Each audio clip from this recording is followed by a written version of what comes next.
Now, everything I built over the last 11, 12 years disappeared literally tomorrow. This is kind of how I'd start again. But yeah, I would definitely do it a lot more simpler. Because I do think a lot of UK investors, especially nowadays, will overcomplicate it. And we're going to go through some of the obvious nitty gritty. And I still find it remarkable that there's only 16% of adults in the UK have a stocks and shares ISA. That just showcases they're doing it probably wrong to start off with. So we're going to use the premise of, say, £500 to start off with, and what that could become, and the means, the ways I'll do it, the research side of it, all the kind of deep stuff to kind of help you understand where to go, what to do, and are you too late to start? And some people I know who are watching this video are not subscribed, not liking the video, and also still thinking, should I invest or should I save money? Now, I won't lie.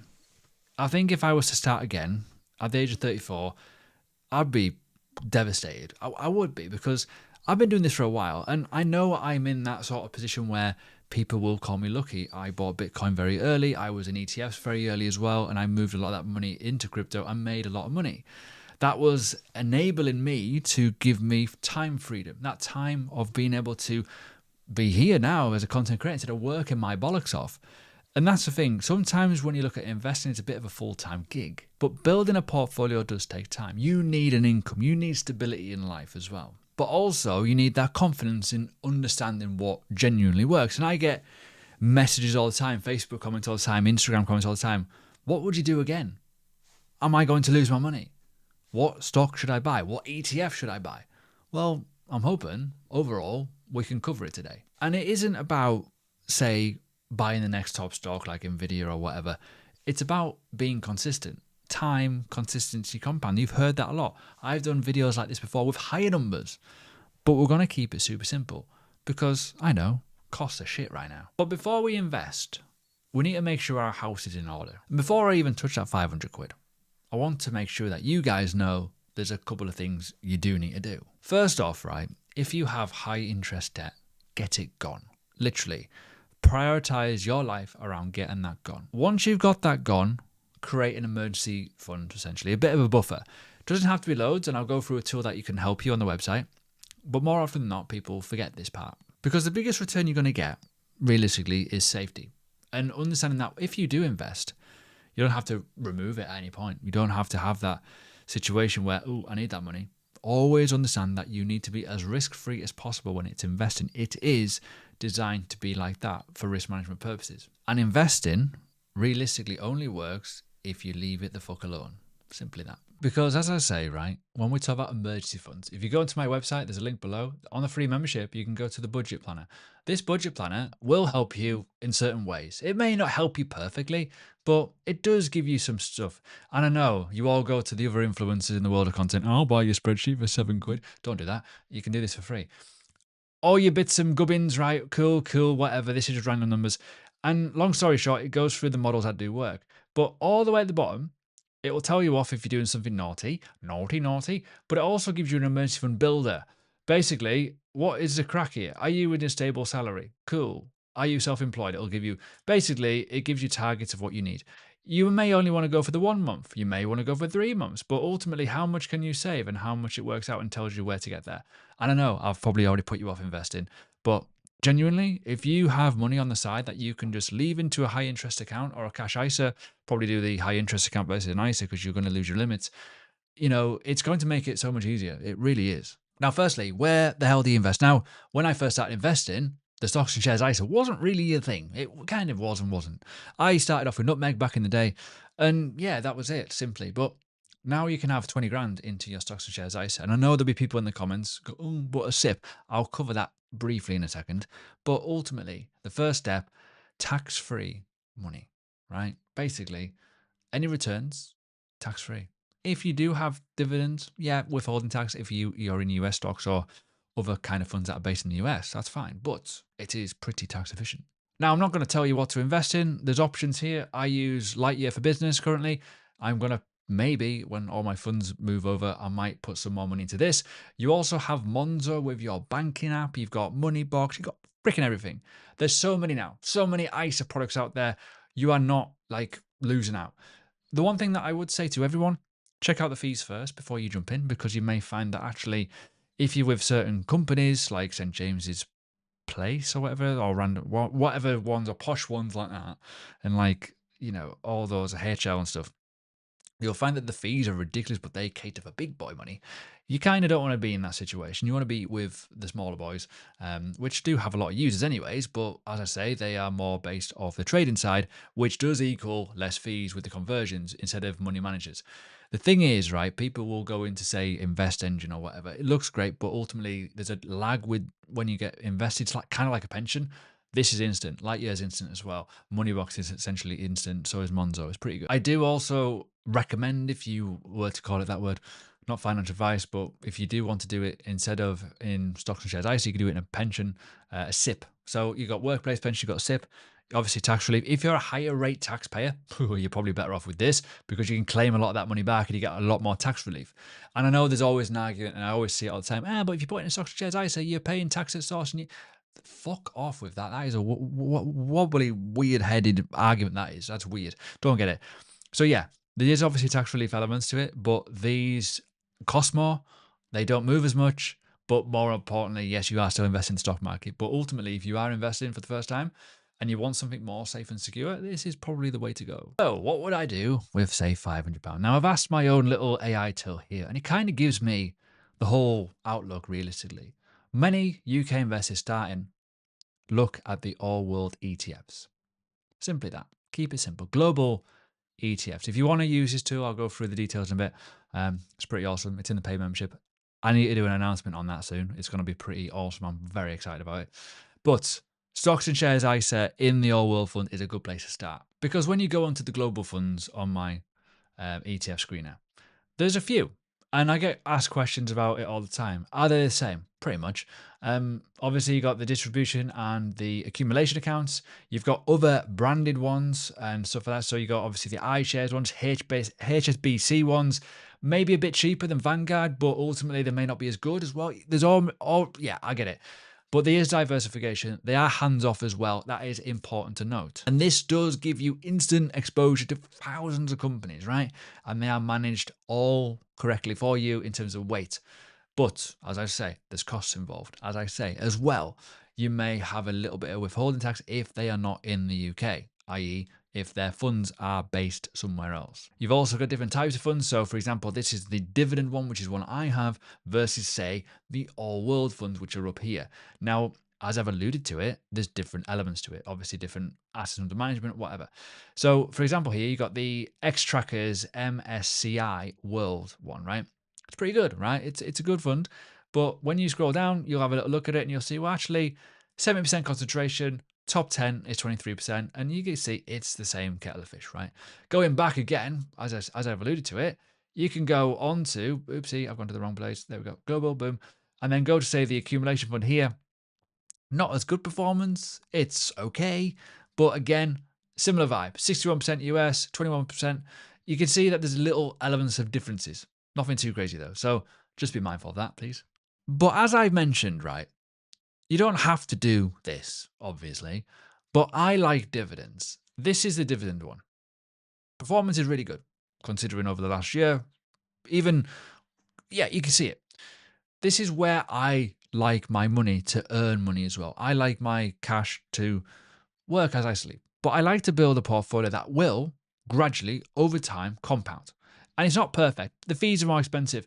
But when you look at this, the top 10 holdings are 18.5%. Yes, there's quite a lot of in America. I don't have a load of data on here. But as you can see, they're very, very different types of stocks. You are still exposed to thousands of stocks. They have income. It's different. But more importantly, it's better than going down the rabbit hole of each individual stock if you so need to or want to, which some people do. Because at the end of the day, right, I want my money, as I say, to work for me. Yield on cost, income over time, gradually compound. If I'm doing the hard lifting with the least amount of volatility, I'm going to win. And that's the thing why I build my portfolio in the way it does. So when you talk about this, yeah, you're going to get good growth, good yield on cost, good income over the course of a period of time.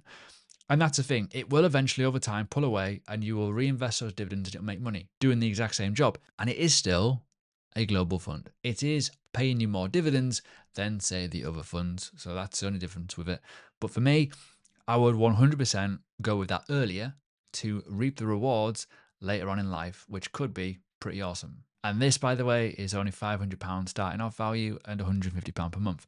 Obviously, as you get older, you may increase this to £500, for example, and then the results look even better and you get a lot more income. That could be your retirement there. But even though I'm saying all this, I am not chasing income straight away. It's a time thing. It's going to work in the background for me. Even at an investment rate of £500, £150, whatever it may be, it will gradually move the needle in the background. I don't have to go from, say, a growth fund into an income fund and then not get the best yield. I will get a better yield by sitting in this for longer. So for me, essentially, it's about a balance. It's about having two: growth and, more importantly, ultimately, a bit of an income side of it. So you can have the all world fund and you can also have the high dividend yield payers. Because the reason why I say that, there isn't a massive overlap, which is good. So there is a 26% overlap, so you can have both. If you want to go for a bit of growth on the all world fund, you can. It's got more of the obvious ones. And these eventually over time may well pay better dividends as technology expands and stuff. Again, you can look at this one. There's not a massive overlap, which is good. You maybe got Broadcom in there at a decent weight, but ultimately, yeah, you can go with those two. And you got one side paying income and one side looking for the growth side of it more. But the big problem we've got to look at here, realistically, and this is again on the Plus membership, this is about research, about individual stocks. Reality is £500 is not going to change your life. I'm sorry, it's not. Because when you talk about wealth, and I've just put random ass numbers in here, by the way, just saying, this is like a mini wealth tracker. It's really, really good to keep an eye on your wealth. Obviously, if I just put this in, look at it over the course of time. When you look at situations like this of property equity, stocks and shares ISA, whatever it may be, you have to do a little thing called invest and do it consistently over time. Like paying your mortgage, it will add to the equity, obviously. When you invest in crypto, it's a thing for the speculation in the long term. Same with other bits and pieces such as your workplace pension and stuff, which you may well rescue if you leave jobs and then move into your own SIP and you got more wealth there. If you are looking at the growth cargos here over the course of time, over a period of time with reinvestments, if you so wish to. Now on here, what I've done is I've not done anything here, but let's just say, for example, your current value is 500 quid in your stocks and shares ISA. Let's just say you're going to put in £450 per month. That's fine. Let's just say workplace pension, you may be starting off again, but you've got, say, £45,000 in your workplace pension. And let's just say over the course of time, you put £100 a month as contributions. Let's just say, yeah, you could argue your property equity could be roughly around there. It doesn't really matter in terms of that situation. You may be repayments of over £300 on top of that, which could be quite good. Crypto, let's ignore for now. Cash savings, let's just say you do have, say, £10,000 laying around in an emergency fund. And that's it. Let's just talk about that. Because what will happen over the course of time here, you can have a growth target. And you can see here how your stock shares ISA can quite easily, over the course of time, catch up. But again, your pension will be doing the hard lifting for you with a lot less. Your property equity will be going up over the course of time, potentially, depending on the property rises and stuff. That cargo might be quite high, so you can customize these, by the way, if you're wondering, and reduce that if you want to go down to the national standard, about 3%, I think it is nowadays. So you get the idea. But over the course of time, you can see over 5 years, with stuff already mechanically embedded in your own life, might be worth a bit. 10 years, a bit more. 20 years could be worth millions if you're doing the right things, if you're doing the correct things over the course of time. 20 years is a long time though. So yeah, I know it's very much assumptions. You can do the whole FIRE movement if you so wish to on this, but it's a bit of a fun thing to kind of keep you kind of grounded. But ultimately, as I say, right, as I say, the hard lifting is not that £500 a month. I'm going to be rich. I'm going to just let it go. No. It's about doing it consistently over the course of time. But the hard part, realistically, right? And as much as I can give you all the information, I can give you the courses, everything you want to like succeed as an investor, you could be the fuck up here. It's sticking with it, realistically, because you could talk about war, market drops, fear. That whole movement of fear and greed alone could make you rattle out, especially now, right? I did a reel on my Instagram, on my Facebook the other day about how older investors didn't really have the opportunity like us now, because to invest, you had to look at the newspaper to find the stock prices, or you had to phone a broker. Ugh, what? Now, all the information is right there for you, and it makes it harder to stay in an investment. Oh my God, Donald Trump said this. Oh my God, well, this has happened. Oh, there's been a hack here. Oh, there's a plane crash. All that kind of stuff will affect markets. That's just the reality. And that noise will eat into it. But that's the thing. If you buy when it's low and it's fair value with the good fundamental research, you'll be absolutely fine. What I wouldn't do now, realistically, is I wouldn't want to chase hype. So for example, Apple, a strong company, but it's quite pricey when you think like how much can that grow? The dividend's quite low. So people might want to ape into say Apple or Bitcoin or Ethereum, right? I wouldn't want to do that nowadays. I don't want to overtrade. I don't want to try and beat the market. I just want to be in the market and let my money compound over time. Yes, there might be opportunities to make more money through dollar cost averaging, through buying and rebalancing my portfolios at the right times, if that makes sense. Even when we look at like the basic research, you may find that Apple, for example, heavily reliant on the iPhone. Tim Cook has just announced he's going to be stepping down soon. So there's going to be a little bit of, ooh, what's going to happen next? Is the innovation going to improve with Apple, for example, right? And it is an income stuff. It's growth investing. It does pay a dividend, but it's not amazing. These other top rivals, such as Google now, such as Microsoft, for example. So stuff like that could be really, really interesting to figure out, well, is Apple going to drop in price a little bit? Is it overvalued? You get my point? I hope you do. But I get it. People like to go for the best investments due to price because it's a validation that I want to buy that because it's doing really, really fucking well. But realistically, it might not be under the hood. So yes, keep it super simple. I cannot explain that anymore. In an ISA or a SIP if you're a high rate payer. Keep it within a global fund. Have 2 or 3, no more than 3, or you're being silly. Add a dividend layer to it to kind of spruce up a bit of the income. Even if that's 20% of your portfolio, it will gradually build over time. And invest monthly. Be consistent. I cannot stress enough. And that's it. No more complexity. But I am going to showcase something now because I am pretty excited about it. Now, as I say, I've talked about my website because I'm building a load of products and tools for you guys to kind of get involved. I am building something under the hood. Now, this is a financial modeling website. I am going to be buying data to make all the tools better, more and more information. And it is quite expensive for commercial rights for licensing the data to a mass audience and paid members. But this here is a little bit of a preview of what's coming. Now, this is all mock data. I haven't fully finished this, but there is going to be a stock screener and a more evolved ETF screener with more data, real data, live information, if that makes sense. But what I want to do is I want to make it really simple and noddy to understand that the data is good. It's rated in a good way. And so you can discover what am I buying at a button click? Because I do think, and I've said this before, for many, many people, if you go on Yahoo Finance or you go on Stockopedia or go on whatever, insert here, it's like, whoa, what does this mean, right? So even though on my Plus membership, I did a video about how to pick stocks, it is still quite confuzzling.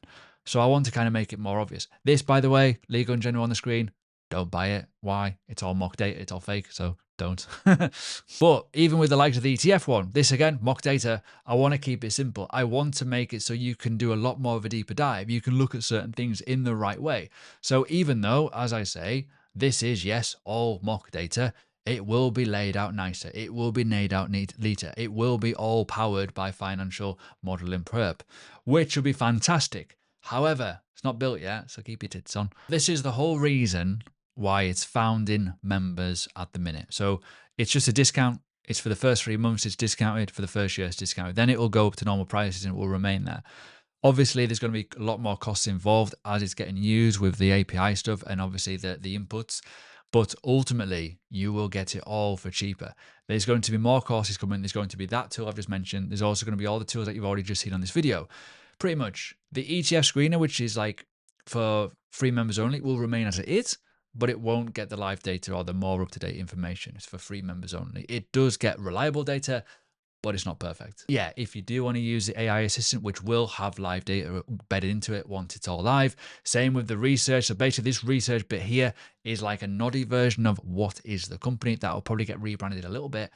And then yes, what is your portfolio? There's a whole portfolio section which will also have live data, which will kind of help roughly within a 24-hour window. So you can actually put how many stocks and shares you've got, when did you buy them, what is the income on it, and it kind of makes more sense as a portfolio tracking service. And then, as you've already seen, the wealth tracker, which will probably remain as it is. This founded member section will probably only be around for another couple of weeks. So yeah, it will be a nice little discount to start off with, but ultimately it won't last forever. I don't want to outsmart the market. I just want clarity. I want the information. I want to do the consistency of time compounding consistency. Keep it super simple, right? The thing is, most people try and outplay the market and they lose. Don't be like that. Time is king. If you've got time, if you've got capital, if you're consistent, you'll be fine. Anyways, not yet done so, please do watch this video. This is about living off dividends. May suit some of you.